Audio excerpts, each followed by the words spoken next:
Selamat pagi anak-anak. Halo, selamat pagi semua. Selamat pagi, Pak. Mana suaranya? Selamat pagi, Pak. Selamat pagi. Pagi, Pak. Selamat pagi, Pak. Gimana kabar hari ini? Sehat? Halo? Sehat, Pak. Tak, saya pimpin doa. Siapa yang bisa? Valencia Mundani, Pak. Oke, silakan. Valencia. Teman-teman, sebelum kita memulai pelajaran, marilah kita berdoa sesuai agama dan keyakinan kita masing-masing. Pribadi bangsaku, ayo maju, maju, ayo maju, maju, ayo maju, maju. Ketua kelas, adakah yang tidak ikut pelajaran hari ini? Sepertinya untuk hari ini ada satu orang, Pak. Tapi saya kurang tahu juga siapa, karena dia tidak ada izin sama sekali. Oh ya, siapa? Yang izin tadi kedukaan siapa? Fiona ya? Iya, oke. Ya, Pak. Dwi, ada Dwi? Dwi tidak ada ya? Kemana Dwi, Grace? Proses pembelajaran kita. Tolong semua kamera dipaskan semua di wajahnya supaya kita bisa melihat semua kelas 8S ya. Sebelum kita membahas indikator-indikator yang akan dibahas hari ini, masih adakah yang ingat materi tentang minggu lalu? Materi minggu lalu, Pak, tentang fungsi peraturan perundang-undangan. Ya, Oswaldo. Materi tentang fungsi perundang-undangan. Kalau kita kaitkan dalam kehidupan kita sehari-hari, ya, tentang fungsi peraturan perundang-undangan tentunya berkaitan dengan materi kita hari ini. Ya, kita hari ini akan membahas tentang ketaatan dalam peraturan perundang-undangan. Kalau kita berbicara tentang ketaatan, tentunya berbicara tentang kepatuhan. Patuh, taat. Ya, kalau di lingkungan keluarga tentunya kita patuh dan taat kepada perintah orang tua. Ya. Nah.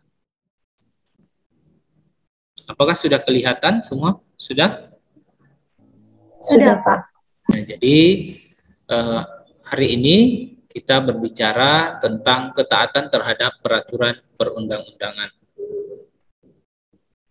Kompetensi dasarnya memahami tata urutan peraturan perundang-undangan dalam sistem hukum nasional dan kompetensi keterampilan mendemonstrasikan pola pengembangan tata urutan peraturan perundang-undangan dalam sistem hukum nasional.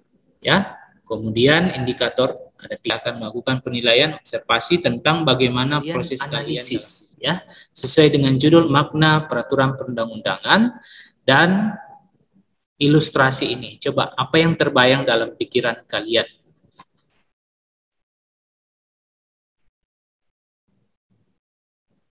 Ya, siapa yang bisa? Ada? Kita beri aplaus ya untuk Brilian. Oke. Yang lain mana suaranya perempuan? Grace. Yang lain mana? Coba.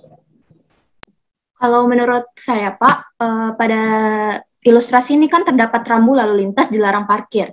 Nah, terdapat satu orang yang memarkirkan sepedanya di sini kemudian ditilang. Nah, hal ini termasuk dalam Undang-Undang Nomor 22 Tahun 2009 yang artinya orang-orang ini tidak taat, Pak. Salam sejahtera, kali ini kita akan membahas tentang ketaatan terhadap peraturan perundang-undangan. Ketaatan pada peraturan perundang-undangan adalah kepatuhan seseorang dalam menaati peraturan yang dibentuk oleh lembaga negara atau pejabat yang berwenang dan mempunyai kekuatan mengikat agar dapat mengatur dan menertibkan setiap kehidupan berbangsa dan bernegara. Hukum senantiasa ada di dalam masyarakat, hukum itu mengikat seluruh masyarakat. Ketaatan terhadap peraturan perundang-undangan, kepatuhan, berarti sikap taat atau siap sedia melaksanakan aturan. Dengan sikap patuh akan membentuk perilaku disiplin. Banyak manfaat yang dapat diperoleh apabila seseorang terbiasa hidup taat pada aturan. Di antaranya, kepatuhan lebih menguntungkan daripada melanggar aturan. Contohnya, orang melanggar lalu lintas akan dikenakan denda sekian rupiah. Orang yang berpola hidup sehat akan terhindar dari penyakit. Misalnya, bagi orang yang tidak mengkonsumsi narkoba, maka tubuh akan kuat dan berpikir sehat. Kepatuhan terhadap peraturan perundang-undangan nasional berkaitan dengan terbentuknya kesadaran hukum dalam setiap warga negara. Kesadaran hukum warga negara dapat diukur dari berbagai indikator, yaitu pengetahuan tentang hukum. Ini meliputi pengetahuan tentang perbuatan-perbuatan yang dilarang hukum seperti penganiayaan, penipuan, penggelapan. Selain itu, juga pengetahuan tentang perbuatan-perbuatan yang diperbolehkan hukum, seperti jual beli, sewa menyewa, perjanjian, tetapkan. Membiasakan menaati peraturan perundang-undangan dapat dilakukan di berbagai lingkungan, seperti di lingkungan sekolah, masyarakat, bangsa dan negara, dan terlebih khusus di lingkungan keluarga. Oke, jadi bagaimana video tadi, sudah paham? Paham, Pak. Ya, oke, sudah paham. Yang lain sudah paham. Jadi sebentar nanti kita akan melakukan diskusi. Jadi bahan diskusi tadi boleh kalian ambil dari video tadi. Apakah videonya mau diulang atau bagaimana? Atau sudah jelas? Sudah jelas, Pak. Valencia, kemudian ketua kelompok yang kedua Oswaldo, ketua kelompok 3 Bayu. Dan selama berdiskusi, tolong kalian tanamkan nilai-nilai karakter, ya, saling menghargai pendapat satu sama lain, ya, bisa menerima pendapat teman satu lain. Jadi nama-nama kelompoknya Pak Yos sudah kirimkan, jadi tolong kalian berdiskusi dengan baik di kelompok kecil kalian.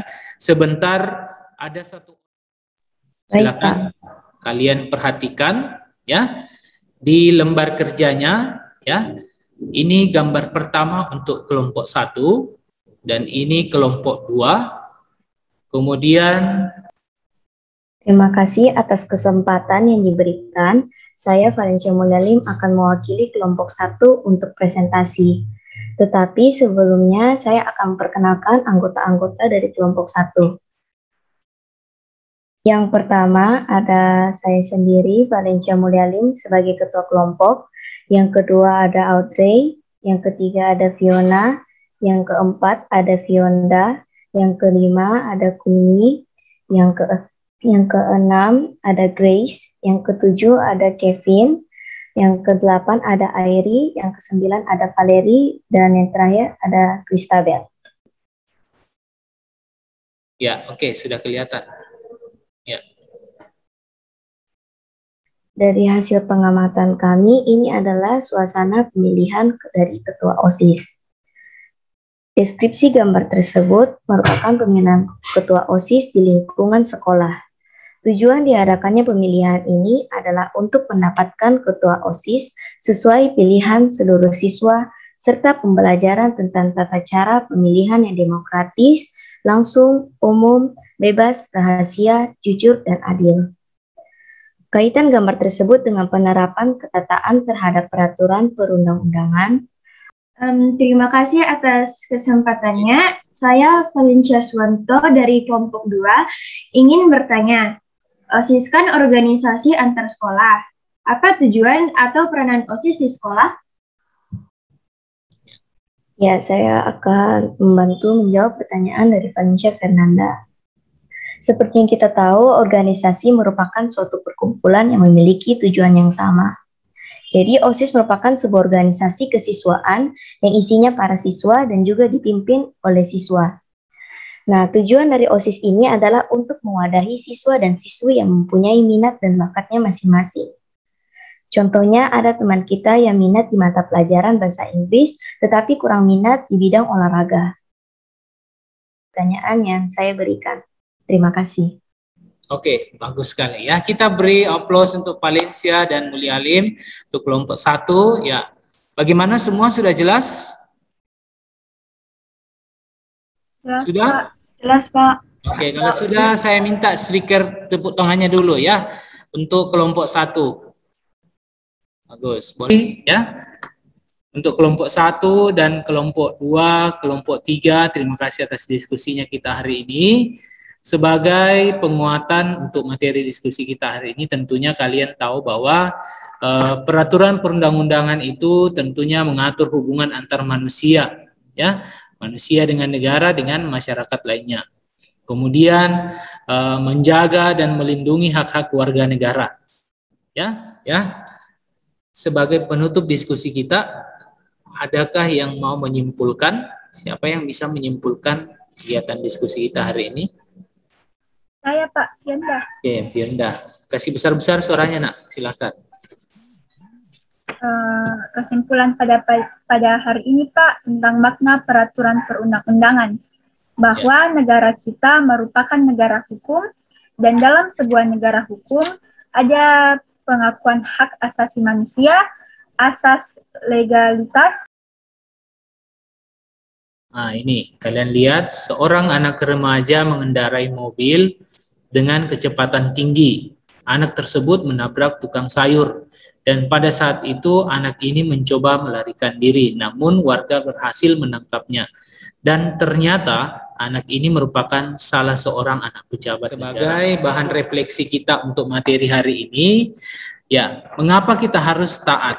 Ya, kenapa kita harus taat kepada peraturan? Tentunya tata tertib dibuat memang untuk dipatuhi dengan tujuan untuk menciptakan keamanan dan kenyamanan. Ya, dengan mematuhi kita turut menjaga kenyamanan dan keteraturan lingkungan. Begitu pula ya di sekolah kita. Tentunya memiliki tata tertib harus ditaati oleh seluruh warga sekolah. Ya, untuk apa? Untuk menciptakan keamanan dan kenyamanan bagi seluruh warga sekolah. Jadi sebagai warga negara yang baik, mari kita menaati peraturan-peraturan yang sudah ditetapkan oleh pemerintah dan negara. Ya, untuk bahan materi kita minggu depan, kalian boleh pelajari tentang proses pembentukan peraturan perundang-undangan. Ya, semoga minggu depan kita bisa bertemu dalam keadaan sehat walafiat. Ya, amin. Amin. Sebagai penutup kegiatan kita hari ini, saya minta satu orang untuk menutup dengan doa. Siapa? Saya, Pak. Doa dalam nama Bapa dan Putra dan Roh Kudus. Amin. Tuhan, terima kasih atas penyertaan-Mu sepanjang malam hingga pada pagi hari ini. Lindungilah kami supaya kami dapat pulang dengan sehat dan selamat tanpa kekurangan apapun, dan semoga pelajaran yang hari ini kami terima, kami dapat menggunakannya sebaik-baiknya untuk kebaikan bersama dan juga demi kebaikan kami. Lindungilah guru yang telah mengajar kami, semoga ia selalu diberikan kesehatan dan rezeki yang melimpah. Amin. Dalam nama Bapa dan Putra dan Roh Kudus. Amin. Oke, terima kasih ya Dwi. Terima kasih kelas 8S. Semoga pertemuan berikut kita selalu diberikan rahmat kesehatan untuk bertemu di pertemuan berikutnya. Amin. Amin. Amin. Amin, Pak.